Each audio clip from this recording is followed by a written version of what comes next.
Friends, welcome back to the virgin places YouTube channel. मैं हूं आसिफ और इस समय मैं हूं साउथ इंडिया के एक फेमस हिल स्टेशन ऊटी में। पिछले वीडियो में मैंने मुन्नार कवर किया। दोनों हिल स्टेशन है, दोनों में काफ़ी कुछ सिमिलैरिटीज़ है लेकिन फिर भी एक दूसरे से अलग है। वैसे तो ऊटी में घूमने के लिए कई सारी जगह हैं, लेकिन जो खास कुछ प्लेसेस है उसको हम इस वीडियो में कवर करेंगे और साथ ही साथ हम आपको बताएंगे कि कैसे ऊटी में आप आ सकते हैं और घूम सकते हैं इन जगहों में। बिल्कुल आसान करके मैं ये वीडियो बनाऊंगा आप लोगों के लिए, सो दैट आप कभी ऊटी आएँ तो इस वीडियो से आपको हेल्प मिल सके। बेसिकली ऊटी आने से पहले 4-5 चीज़ आपके मन में चल रहा होगा, उसमें से जो सबसे इम्पॉर्टेंट है वो है ऊटी हम कैसे पहुँचे, मोड ऑफ ट्रांसपोर्टेशन क्या होने वाला। सो फ्रेंड्स, इस वीडियो में हम 4-5 मेन पॉइंट्स को कवर करेंगे, जैसे आप ऊटी कैसे आ सकते हैं, किस बजट के होटल्स यहाँ पे मिलेंगे, थर्ड है ऊटी में कौन कौन सी जगह को एक्सप्लोर कर सकते हैं और लास्ट है आपका टोटल बजट कितना होने वाला। तो चलिए हम एक्सप्लोर करते हैं ऊटी को।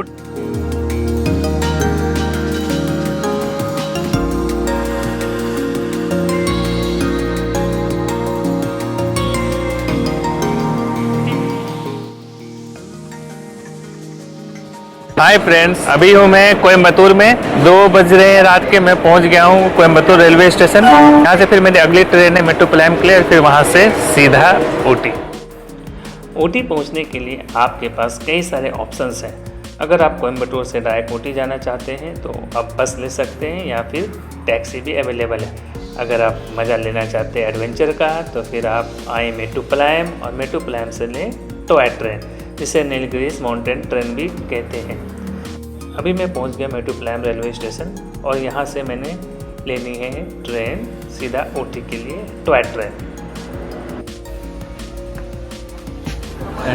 मैं बैठ गया हूँ टॉय ट्रेन में। अब ट्रेन हमारी स्टार्ट हो गई है और चल पड़े ऊटी घूमने। ऊटी रेलवे स्टेशन को उदयमंडलम रेलवे स्टेशन के नाम से भी जाना जाता है। मेट्रोप्लैन से सिर्फ एक ट्रेन चलती है ऊटी के लिए, जो सुबह 7:45 पे चलती है। सो अगर आप ऊटी जाने का प्लान कर रहे हैं मेट्रोप्लैन से तो आप अपना टिकट एडवांस में कर लें। कुन्नूर से रेगुलर फ्रिक्वेंसी पर ट्रेन है, उसमें टिकट का इतना इशू नहीं होता है, आपको ईजिली मिल जाता है। लेकिन अगर मेट्रोप्लैन से सफ़र कर रहे हैं तो आप एडवांस में टिकट ज़रूर बना लें। लगभग 4.25 घंटे का सफ़र कैसे बीत जाएगा आपको पता भी नहीं चलेगा। 40 किलोमीटर के इस सफ़र में आपको ट्रैक के दोनों साइड जो व्यूज़ दिखेंगे वो लाजवाब होगा। लस ग्रीन टी गार्डन्स, वाटरफॉल्स और केव से होके गुजरती हुई train, believe me it's incredible. और अब जब ऊटी से वापस जाएंगे तो इस प्लेस को ज़रूर मिस करेंगे। ले जी, हमारी ट्रेन ऊटी पहुंच गई है। मैंने आपको कहा था ना, पता ही नहीं चलेगा आपको अपने सफ़र का कैसे वक्त गुजर गया। सो चलते हैं सीधा यहाँ से अपने होटल। पहुँच गया हूँ ऊटी, और ऊटी को उदयमंडलम के नाम से भी जानते हैं। इसका एंसेंट नेम है और you can say local name है, लेकिन जो इंग्लिश नेम है वो है ऊटी। 12 बज गया, मैं यहाँ पहुँचा हूँ अभी और फिर यहाँ से मैं सीधा जाऊँगा अपने होटल। कैब मैंने पहले ही बुक कर लिया। तो चलते हैं, आज की शुरुआत दिन की करते हैं। आपसे क्या क्या हो देखते हैं हम ऊटी में, आपसे शेयर करेंगे। तो अपने सफ़र की शुरुआत हम करते हैं डोडा बेटा पीक से। ये फर्स्ट प्लेस है जहां हम विजिट करने वाले हैं। तो चलते हैं हम सीधा डोडा बेटा पीक। अभी हूँ मैं फेमस डोडा बेटा पीक पे, जो कि साउथ इंडिया का 4th हाईएस्ट पीक है। और अगर बात करें तमिलनाडु के तो ये हाईएस्ट पीक है। इसकी जो हाइट है वो 2637 मीटर है और ये काफ़ी भीड़ भाड़ वाला इलाका है। काफ़ी सारे टूरिस्ट यहाँ पे आते हैं। जैसा कि मैंने आपको बताया, इसकी हाइट 2637 मीटर है और इतनी हाइट पे होने की वजह से पूरा शहर दिख रहा है। ये सुसाइड पॉइंट के नाम से भी जाना जाता था। जैसा कि आप देख सकते हैं यहाँ पे फेंसिंग किया हुआ, वो मुझे ऐसा लगता है कि यहाँ से सुसाइड लोग करते होंगे, 1-2 लोगों ने किया होगा, जिस वजह से इन्होंने फेंस कर दिया उस चीज़ को रोकने के लिए। टेलीस्कोप हाउस है, यहाँ से ऊपर चढ़ के आप टेलीस्कोप से भी नज़ारा देख सकते हैं।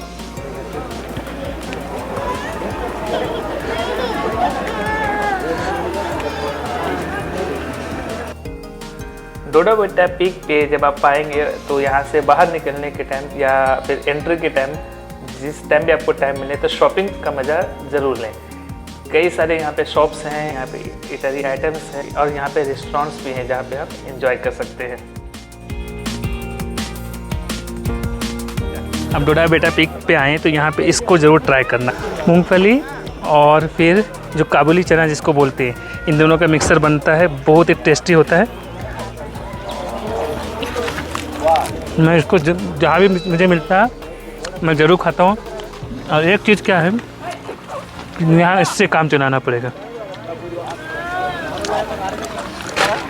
5 लीटर का पानी कहीं भी आपको यहाँ पे 1 लीटर और 2 लीटर का बोतल नहीं मिलने वाला। थोड़ा बेटा पीक कवर कर लेने के बाद हम चल पड़े हैं अगली मंजिल की तरफ। और रास्ते में जो पड़ता है सबसे पहले वो है हाई हिल टी गार्डन। यहाँ हम कुछ देर के लिए रुकेंगे और देखेंगे टी गार्डन किस तरह का है, क्या है। मुन्नार में जो मैंने टी गार्डन कवर किया था ये मोर और लेस सिमिलर है वैसा ही, तो मैं यहाँ ज़्यादा टाइम नहीं रुकूँगा और यहाँ से मैं चलूँगा टी फैक्ट्री की तरफ। वो ज़्यादा हैपनिंग है मेरे हिसाब से। ऊटी के कई एकड़ में चाय के बागान भी है जो पूरे शहर में फैले हुए हैं। Although you can stop to enjoy the hypnotizing aroma and mesmerizing views at the numerous places, the tea estate viewpoint near the Toda Beta Peak is worth a visit. आप ढलानों के पास चाय के बागानों की तस्वीरें क्लिक कर सकते हैं और साथ ही साथ चाय की पत्तियों को नेचुरल रूप से महसूस करने के लिए पगडंडियों पर चल भी सकते हैं। Another significance of this viewpoint for tea estates in Ooty is that you can see the tea production process at the factory nearby. Tea factory और टी म्यूजियम 1 एकड़ के एरिया को कवर करता है which allows visitors to experience tea processing live. You can watch the production of tea right from when the leaves are plucked to when the final product is packed for sale. Tea garden और tea factory में आप T plant के साथ साथ पगडंडियों पर trekking कर सकते हैं, साथ ही साथ आप टी प्रोसेसिंग एक्टिविटीज़ को देख सकते हैं और टी कल्चर के बारे में जान सकते हैं। यहाँ पे आपको बागान की पत्तियों से बनी हुई चाय को टेस्ट करने का मौका मिलता है। साथ ही साथ आप यहाँ शॉपिंग कर सकते हैं फैक्ट्री आउटलेट। सो ये प्लेसेस कवर कर लेने के बाद हम चलते हैं अपने अगले डेस्टिनेशन की तरफ। Tea factory and chocolate factory cover कर लेने के बाद हम चलते हैं व्यू पॉइंट देखने। अभी मैं हूँ डोडा बेटा टी एंड चॉकलेट फैक्ट्री में और ये यहाँ से जैसे मैंने आपको बताया था व्यू पॉइंट है और सामने ही है जिप लाइन। अगर जिप लाइन राइड ये आपको एंजॉय करना है तो भी कर सकते हैं। मेरे पीछे है व्यू पॉइंट जो कि डोडा बेटा टी एंड चॉकलेट फैक्ट्री के जस्ट साथ में ही है। मिस इन्हीं के इसी कैंपस में है, तो यहाँ पे एक पॉइंट बना रखा है इन्होंने जहाँ से आप व्यू पॉइंट देख सकते हैं। सिटी को कंप्लीट आप देख सकते हैं ऊटी शहर को। यहाँ से व्यू पॉइंट एंजॉय कर लेने के बाद अब हम चलते हैं सीधा जिप लाइन की तरफ। How to record our video? Zip line, no videos, only photos. They will take only photos. Photos. Asif ASIF। कुछ डॉक्यूमेंटेशन एंड सेफ्टी मेजर्स लेने के बाद मैं रेडी हूँ जिप राइड के लिए। जो फ़ी है जिप राइड का पर पर्सन अगर सिंगल हैं तो 700 और अगर डबल हैं तो 1000 रुपीज़।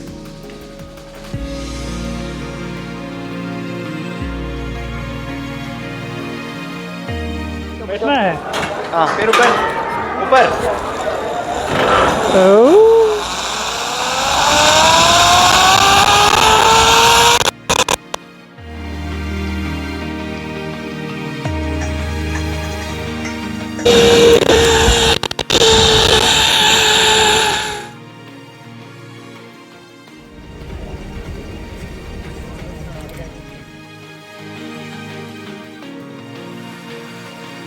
अभी मैं जिस प्लेस पे इसे गवर्नमेंट बॉटेनिकल गार्डन कहते हैं और ये काफ़ी फेमस प्लेस है ऊटी का। जब भी कोई टूरिस्ट आते हैं ऊटी तो इस प्लेस पर ज़रूर विजिट करते हैं और इसको स्किप नहीं कर सकते। 1848 में बना ये पार्क है जो बॉटेनिकल पार्क है। आप सोच सकते हैं कितना पुराना पार्क है। ऊटी बस स्टेशन और रेलवे स्टेशन से 3 किलोमीटर के डिस्टेंस पर और ऊटी लेक से 4 किलोमीटर के डिस्टेंस पर ऊटी बॉटेनिकल गार्डन एक मस्ट विजिट प्लेस है। ऊटी बॉटेनिकल गार्डन ऊटी घूमने के लिए one of the best place में से एक है और इंडिया में सबसे अच्छे बॉटेनिकल गार्डन में से एक है। The garden has over 650 species of flowers and trees. It has a terraced layout and is divided into several sections, namely lower garden, new garden, Italian garden, the conservatory and the nursery. इस garden में 1000 species of plants, shrubs, ferns, herbals, bonsai plants and trees को देखा जा सकता है।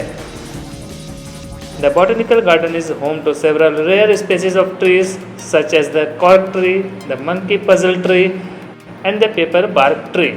The cork tree is probably one of its kind in India. The highlight of the garden is a fossil tree that is believed to be 20 million years old. Another attraction here is the Toda tribe settlement towards the top of the garden, which gives the visitor an insight into the lives and culture of Todas.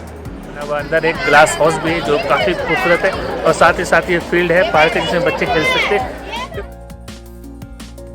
शाम के time काफ़ी भीड़ हो जाएगी और Sunday को specially बहुत ज़्यादा भीड़ हो जाती है और बच्चे खेलते हैं यहाँ पे।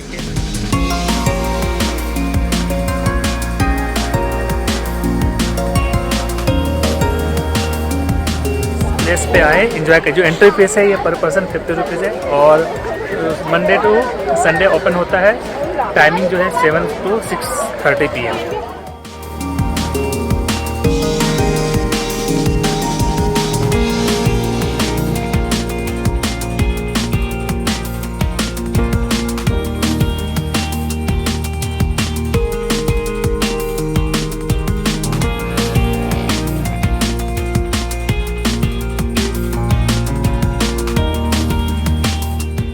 तो फ्रेंड्स जैसा कि आप देख सकते हैं ऑलमोस्ट अंधेरा होने को है। तो फ्रेंड्स आज का फर्स्ट डे मैं यहाँ पे एंड कर रहा हूँ।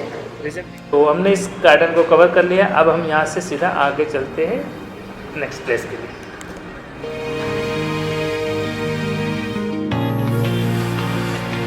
Friends good morning. डे 2 की शुरुआत हम करने जा रहे हैं पैकारा से। कल की अगर मैं बात करूं तो कल मैंने कवर किया था ऊटी के सिटी सेंटर के आसपास के एरियाज़ को, जिसमें से कि मैंने कवर किया था Doddabetta peak, tea garden, then tea and chocolate factory, then मैंने एंजॉय किया था वही पास में था जिप राइड, और फिर फाइनली हमने कंक्लूड किया था बॉटनिकल गार्डन से। सुबह नाश्ता कर लेने के बाद मैं वेट कर रहा हूँ अपने ड्राइवर कम टूर गाइड का, जो कि 5 से 10 मिनट में पहुँच जाएगा। तब तक मैंने सोचा आपको ब्रीफ कर दूँ कल का जो टोटल खर्च हुआ था। कल जो टोटल खर्च हुआ था, ये मेरा होटल है, होटल हनी हट्स। इसका डिलक्स रूम है जो काफ़ी अच्छा स्पेसियस रूम है, और साथ ही साथ इन्होंने बैल्कनी भी दे रखा है हर रूम में। 1700 रुपीज़ इन्होंने चार्ज किया है एक रूम का पर डे के हिसाब से, और 1700 रुपीज़ ही मैंने पे किया था कैब के लिए। तो दोनों मिला के हो गए 3400। और फिर टिकट की बात करें तो जो 5 प्लेसेस मैंने कवर किए थे, इसमें कहीं पे 10 रुपये कहीं 20 रुपये था, जो कि मैंने वीडियो में शेयर किया कितना टिकट प्राइस कहाँ पे लगा है। हायर साइड में मैं मान लेता हूँ कि 20 रुपये टिकट प्राइस था, तो 5 जगह के हिसाब से 100 रुपीज़ हो गया। तो टोटल हो गया 3500। दिन का खाना मैंने बाहर खाया था, तो 500 उसको कवर कर लें, तो 4000 में आपका पूरा दिन का हो गया। तो अभी हम चलेंगे यहाँ से पैकारा। तो चलिए हम आज के दिन की शुरुआत करते हैं।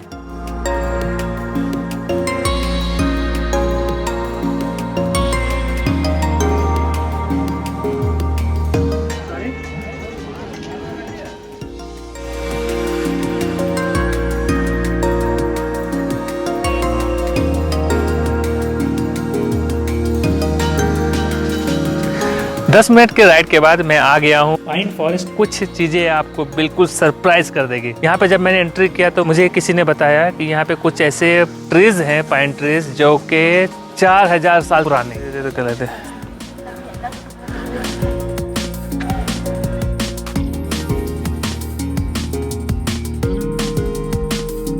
चेयर, इस तरह का चेयर मैंने भूटान में देखा था, पर वो वुड नेचुरल था और उसको बनाया आर्टिफिशियली था। जगह जगह पे इस तरह का नेचुरल लुक देने का कोशिश किया गया है, और कुछ अच्छा फील होता है यहाँ पे जब ऐसा देखते हैं हम नया कुछ गिर गया या कट गया तो इसको इस तरह से शेप दे दिया कि चेयर और टेबल का काम कर रहा है।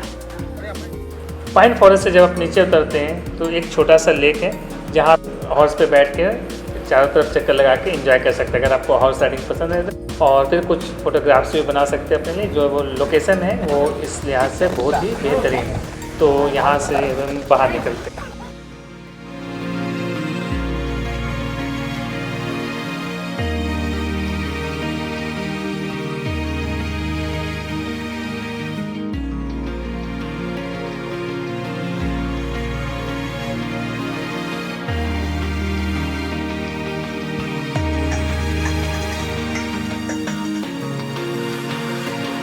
पाइन फॉरेस्ट के बाहर निकलो और बटर मिल्क एंजॉय करो। Todas butter milk. Yes, Todas. Okay, homemade butter milk. Pine forest cover कर लेने के बाद अब हम चलते हैं पैकारा बोटिंग पॉइंट पे।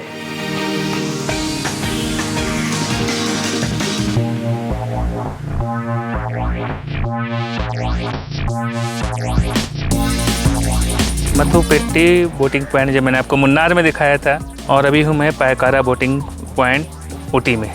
इन दोनों में कुछ सिमिलैरिटी है और कुछ डिफरेंसेस है। डिफरेंसेस ज़्यादा है। पायकारा बोटिंग पॉइंट को कमर्शलाइज वे में बनाया गया है, और जबकि Mattupetty boating time as a natural था, वहाँ आप इन फैक्ट कि उतरने का रास्ता भी नेचुरल था।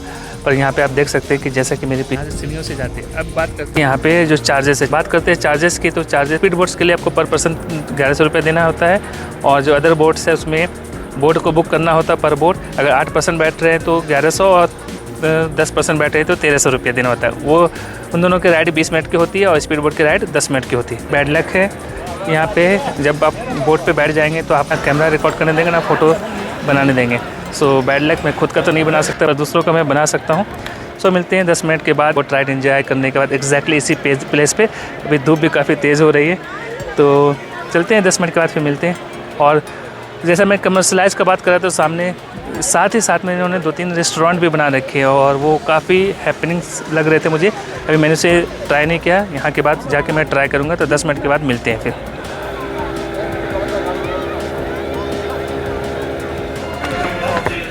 राइडिंग करने के बाद फिर एंजॉय करें कॉफ़ी या टी का। टी इस तरह से स्टील के गिलास में यहाँ पे देते हैं।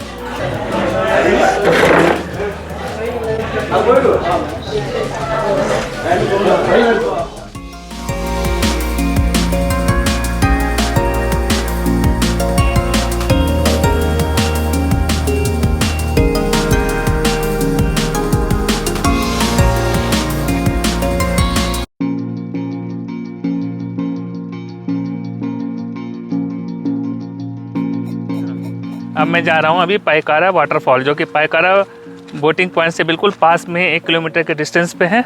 जब मैंने टिकट लिया था तो मुझे बताया कि पानी बहुत कम है, तो चलते हैं देखते हैं कैसा है। जब यहाँ तक आए तो देखना तो बनता है।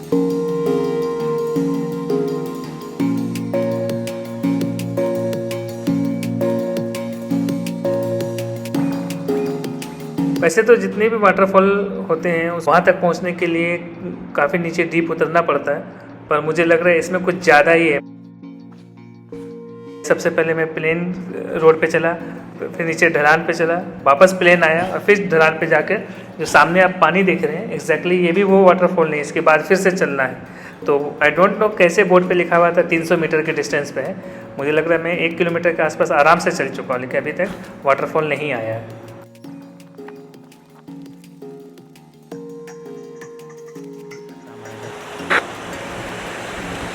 फाइनली इतना चलने के बाद हम पहुंच तो गए हैं वाटरफॉल के पास, पर मुझे वाटरफॉल जैसा कुछ दिखाई नहीं दे रहा है। पानी का स्ट्रीम है जो फ्लो कर रहा है, और जैसा कि उन्होंने बोला था कि पानी बहुत कम है।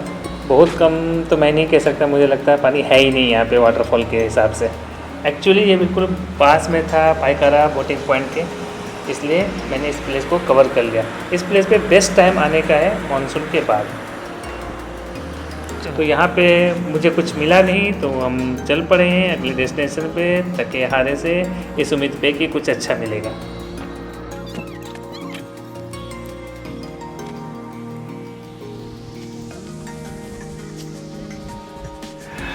आपको क्या लग रहा है मैं क्या कर रहा हूँ? कुछ शूटिंग कर रहा हूँ? Is it so? Yes, because I am at shooting point. जी हाँ, मैं शूटिंग पॉइंट में हूँ, जो काफ़ी फेमस शूटिंग पॉइंट है ऊटी का। और सामने वो प्लेस है जहाँ से मैंने टिकट लिया है, और वो रोड है। रोड के बाद फिर इस तरह से ये चढ़ाई है, और मैंने ऊपर तक जाना है। तो चले हम सीधा चलते हैं ऊपर।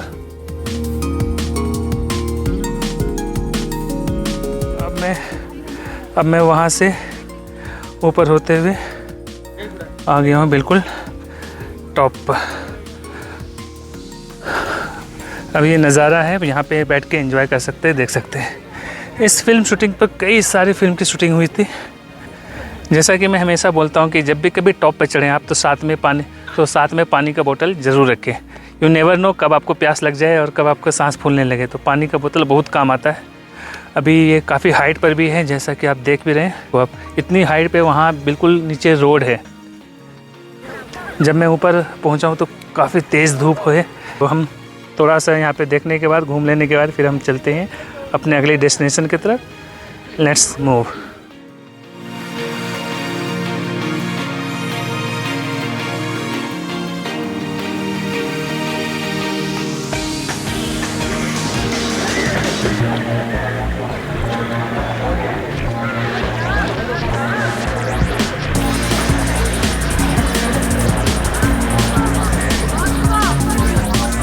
और मैं ये निकल आया इस फिल्म शूटिंग पॉइंट से बाहर।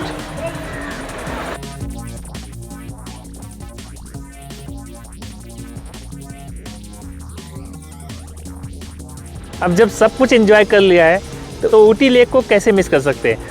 तो मैं फटाफट आया ऊटी लेक, टिकट लिया मैंने। अब इसमें 3 तरह की बोटिंग होती है, speed boat, row boat and paddle boat. Speed boat अगर लेते हैं तो 1100 चार्ज है, रो बोटिंग का 450 रुपीज़ एंड पैडल बोट में 2 सीटर एंड 4 सीटर है। 2 सीटर में 300, 4 सीटर का 600।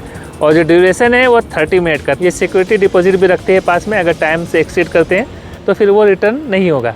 सो 30 मिनट का टाइम है हमारे पास एंजॉय करने के लिए, चलते हैं एंजॉय करते हैं। ऊटी लेक में बोटिंग करने का अपना अलग ही मज़ा है। आसपास के जो सीनरीज है उसे देख के आपको काफ़ी अच्छा फील होगा। जब आप बोटिंग कर लेंगे तो बाहर कई सारे शॉप्स हैं, वहाँ से आप शॉपिंग कर सकते हैं। और पास में ही है फिर toy train, mini toy train, जिसको आप इंजॉय कर सकते हैं।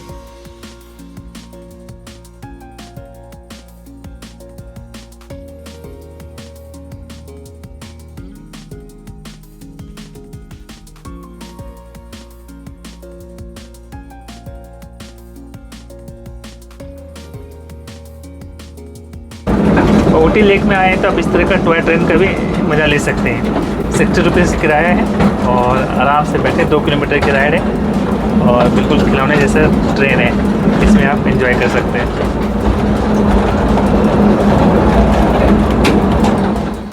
2 किलोमीटर की इस राइड को कवर करने में लगभग 15 से 20 मिनट लग जाते हैं।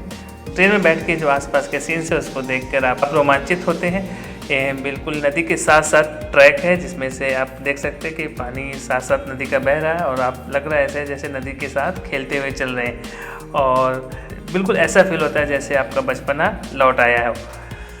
अभी ट्रेन प्लेन रास्ते पे चल रही है, अब थोड़ी देर में एंटर करेगी ट्रेन केव के अंदर। केव के अंदर ऐसा फील होता है जैसे मैं वापस फिर से नीलगिरी माउंटेन टॉय हिल्स है उसमें बैठ गया हूँ। पर कुछ अलग सा फीलिंग था। सो एंजॉय बनता है। अगर आप छोटे बच्चों के साथ आए तो ज़रूर बैठें। मैं तो ये सजेस्ट करूँगा कि अगर आप छोटे बच्चे के साथ नहीं हैं फिर भी आप इसको एक बार एटलीस्ट ट्राई ज़रूर करें। तो सो टॉय ट्रेन कवर कर लेने के बाद अब हम चलते हैं, जस्ट सामने है ऊटी लेक के थ्रेड गार्डन, जो कि वर्ल्ड का पहला थ्रेड गार्डन है। हम उसको चलते हैं, वहाँ देखते हैं क्या है।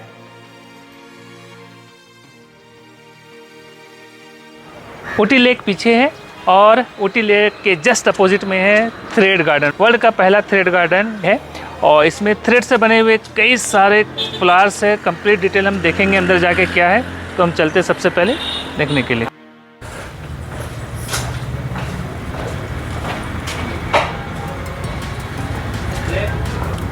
Your English. Yes, tell me please. What did you seeing? It's not natural garden. It is artificial garden. Okay. It's made by embroidery silky threads. Short introduction के बाद जैसे उन्होंने ये गार्डन सारा हमारे हवाले कर दिया है। बस हमें खुली आज़ादी थी कि आप घूम लो और देख लो सारा जो देखना है, बट मेक श्योर किसी चीज़ को टच नहीं करना है। आपको जान के हैरानी होगी, जो भी प्लांट्स यहाँ पे आप देख रहे हैं, इवन के प्लांट्स, फ्लावर्स, श्रब्स, ये सभी कुछ आर्टिफिशियल है और ये बना है एम्ब्रॉयडरी थ्रेड से और सिल्की थ्रेड से और कुछ जो क्लोथिंग मटेरियल्स है उससे बना है। तो अपने आप का ये वर्ल्ड का पहला है और इसको बनाने में लगभग 12 साल लगे। 50 फीमेल वर्कर्स लगभग 12 साल तक इन्होंने मेहनत किया और करोड़ों मीटर का धागे को यूज़ करके इस तरह का थ्रेड गार्डन बनाया जो नायाब है। देखना ज़रूर बनता है, इसको मिस ना करें। ऊटी लेक आपके जस्ट सामने में। टिकट प्राइस है वो 20 रुपीज़ है। अंदर आने के बाद आप जो देखेंगे, देख के फर्स्ट जो रिएक्शन होगा वो होगा वाह, क्या बेहतरीन जगह में आ गया, क्या शानदार है, क्या इनोवेटिव आइडिया है। केरला के एक डिस्ट्रिक्ट है त्रिशूर, वहाँ के मिस्टर एंटनी जोसेफ फाउंडर हैं इस इनोवेटिव आइडिया के। इन्होंने इस थ्रेड गार्डन के आइडिया को दुनिया के कोने कोने तक पहुंचाया है। इस थ्रेड गार्डन के एग्जिट पर एक काउंटर है जहाँ पे कुछ सैंपल्स रखे हैं जिसे आप टच कर सकते हैं और फील ले सकते हैं। किस तरह से ये थ्रेड गार्डन बना हुआ है पूरा थ्रेड से। और अगर आप चाहें तो यहाँ से सैंपल ख़रीद भी सकते हैं आपके अपनी मेमोरीज़ के लिए, सो दैट आपको जब कभी इसे देखें तो आपको ऊटी की याद आ जाए। तो ये सैंपल है कम्प्लीटली थ्रेड का है, देखो पास करने पे पता चल जाएगा, लेकिन दूर से नहीं पता चल रहा है, दूर से बिल्कुल भी पता नहीं चल रहा। जब पास कर रहे हैं तब फिर ये पता चल रहा है कि थ्रेड है। और दूसरा फिर ये भी है, इसको भी मैं पास करके दिखाता हूँ। You can see the threads. So friends, thread garden cover कर लिया है हमने और अब बिल्कुल पास में है रोज़ गार्डन, जो आज के दिन का लास्ट हमारा डेस्टिनेशन होगा। तो चलते हैं बिना किसी देरी के सीधा rose garden. Awarded as the garden of excellence by the World Federation of Rose Societies, rose garden is one of the most extensive rose gardens in India. आप यहाँ 20,000 से ज़्यादा वेराइटीज़ ऑफ रोजेज़ को देख सकते हैं जो कि वर्ल्ड के डिफरेंट पार्ट से कलेक्ट किए गए हैं। The pride of Ooty lies in the rose garden which belongs to an elite club of 35 rose gardens around the world, which has won the Garden of Excellence Award for South Asia from the World Federation of Rose Societies. The chilly weather and adequate monsoon makes it possible for the flowers to have a long flowering season. Rose garden में हर साल हज़ारों tourist आते हैं। यहाँ आने का best time मार्च से जून होता है, जब पूरा गार्डन खिले हुए फूलों से भरा होता है। वैसे अगर आपको भीड़ पसंद नहीं है तो फिर अक्टूबर के बाद आ सकते हैं, लेकिन तब ज़्यादा खिले हुए फूल आपको देखने को नहीं मिलेंगे, जैसा कि मेरे साथ हुआ है।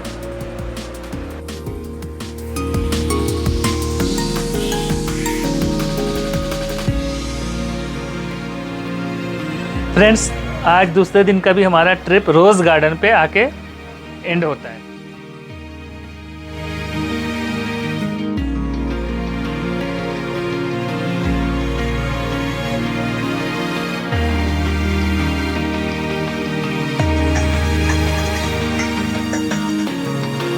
हूँ फेमस डॉल्फिन नोज पॉइंट पे, और यहाँ आके जो खूबसूरती आप देख सकते हैं मेरे पीछे है डॉल्फिन नोज पॉइंट।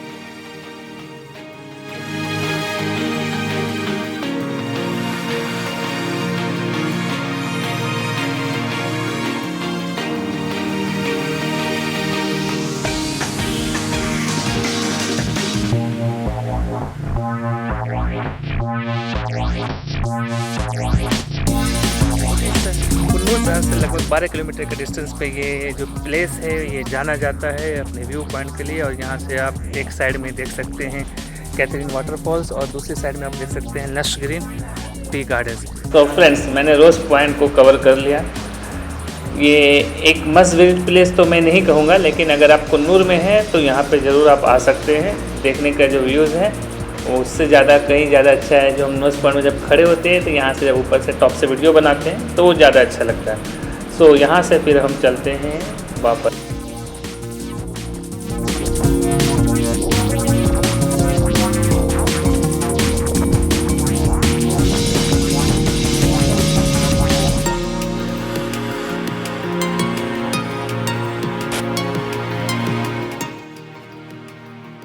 कभी कभी सेम टाइम पे आपको किस्मत साथ भी देती है और साथ नहीं भी देती है। प्राइम एग्जांपल हुआ अभी जब मैं बर्ड एग्जॉटिक पार्क में आया। मुझे किसी ने बताया ये प्लेस बेहतरीन जगह है देखने के लिए, तो मैं फटाफट आ गया और सिर्फ आधा घंटा बचा था क्लोज़ होने में, तो मैंने रिकॉर्डिंग भी स्टार्ट कर दी। अच्छे से मैंने देख लिया, सब कुछ कर लिया, पर बैड लक क्या हुआ कि ऑडियो सिस्टम में कुछ प्रॉब्लम हो गया जिस कारण से आवाज़ रिकॉर्ड नहीं हो पाया। तो ऑडियो सिस्टम को ठीक करके वापस मैं गया एग्जॉटिक पार्क में और सिर्फ 5 मिनट रह गए थे क्लोज़ होने में। तो मैंने उनसे रिक्वेस्ट किया कि एटलीस्ट मुझे इंट्रोडक्शन पार्ट और कुछ बोल लेने दीजिए, तो वो मान गए। तो मैंने उसको रिकॉर्ड किया लास्ट में। बाकी आप व्यू सारा देख सकते हो कितना लाजवाब है। एक मस्ट विजिट प्लेस होना चाहिए आपके लिस्ट में जब आप कभी ऊटी आ रहे हैं तो।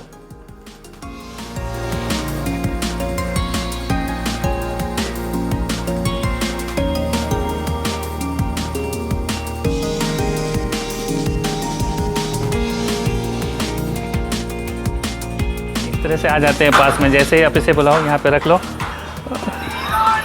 ये अब ये खाने के तलाश में, लेकिन खाना नहीं कुछ भी, मैं किसे क्या दूँ बेचारे को। ऐसे भूख लगी है। हाँ हेलो, क्या बोल रहे हो? हाँ बोलो, ठीक है, सब ठीक है, ओके। बिलीव मी, अगर आपके पास टाइम है, टाइम क्या मैं तो बोलूँगा आप टाइम निकालो, मेट्रोपोलिटन में हो, इस प्लेस को ज़रूर विजिट करना चाहिए। ये जब आप यहाँ आओगे, believe me, you will not be able to forget this place, it's incredible. और ज़रूर विजिट करना चाहिए आपको ये प्लेस। और जो यहाँ की एंट्री फीस है पर पर्सन 200 रुपीज़ है। टाइमिंग है सुबह 9 से रात 8 बजे तक। So it's a must visit place in metropolitan. Thank you. तो फ्रेंड्स, ये है exotic park, bird exotic park, जिसका ओपनिंग टाइम है 9 से लेके रात 8 बजे तक। जैसा कि मैंने बताया, बहुत कम टाइम मिला अनफॉर्चुनेटली, और फॉर्चुनेटली ये कि मैंने देख लिया, अनफॉर्चुनेटली कि मुझे लेट से पता चला। तो वाट एवर इट इज़, आप देर आएँ दुरुस्त आएँ, मैंने इसे देखा। अब मैं चलता हूँ सीधा रेलवे स्टेशन पे। पीछे ऑटो वाले भाई मेरा वेट कर रहे हैं, क्योंकि मैंने जल्दी किया था, क्योंकि अभी जस्ट मुझे कोई टैक्सी नहीं मिल पाई थी, मैं ऑटो से आया, मैं चलता हूँ। Okay, let's go, thank you. So friends, मैं फाइनली आ गया हूँ railway station, metropolitan railway station पे। तीसरा दिन का जो हमारा ये ट्रिप था यहाँ पे आके एंड होता है। 2 दिन का सारा मैंने ऑलरेडी डिस्कस कर लिया था कितना खर्च है। तीसरे दिन का जो खर्च है इसमें ज़्यादा खर्च नहीं आया, मैंने सुबह चेकआउट कर लिया था और फिर मैं आ गया था ऊटी से। मैंने कुन्नूर के लिए बुक कराया था टॉय ट्रेन, जिसका किराया 450 रुपीज़ था। एग्जैक्टली मुझे याद नहीं है, नियर अबाउट यही कुछ था, तो मैं 500 उसको मान लेता हूँ। कुन्नूर पहुंचने के बाद मैंने टैक्सी लिया था रेंट पे, जिसका किराया 1000 रुपये मैंने दिया था। और वहाँ इस टैक्सी से मैं सीधा गया था नोज़ पॉइंट देखने के लिए, डॉल्फिन नोज़ पॉइंट। फिर जब वो कवर हो गया था, मैं वापस आ गया था और वहाँ से मैंने बस लिया था, 30 रुपये किराया था। मैं पहुँच गया मेट्रोपोलिटन। तो हो गया हमारा 500 रुपये ट्रेन का, 1000 रुपया कैब का, 1500 रुपया, 500 रुपया दिन का खाना मान लो, 2000 रुपया, और फिर 20-30 रुपया बस का, उसको बाद में जोड़ते हैं। और फिर मैं गया था फाइनली देखने के लिए एग्जॉटिक बर्ड पार्क, जिसका एंट्री फीस 200 रुपीज़ था। ऑटो का किराया दिया था मैंने 200 रुपया, तो 2000 रुपया तीसरे दिन का खर्च हो गया। तो कुल मिला के हो गया 549 + 2 11,000 में ट्रिप हो गया हमारा ऊटी का 2 नाइट्स एंड 3 डेज़ का। अब यहाँ से मेरी ट्रेन है, मैं सीधा पहुँचता हूँ कोयम्बतूर, और कोयम्बतूर से फिर अपने घर की तरफ। सो फ्रेंड्स, अगर आपको वीडियो पसंद आई है तो ज़्यादा से ज़्यादा लाइक करें और शेयर करें। अगली जगह नई वीडियो के साथ नए दिन पे। Bye bye.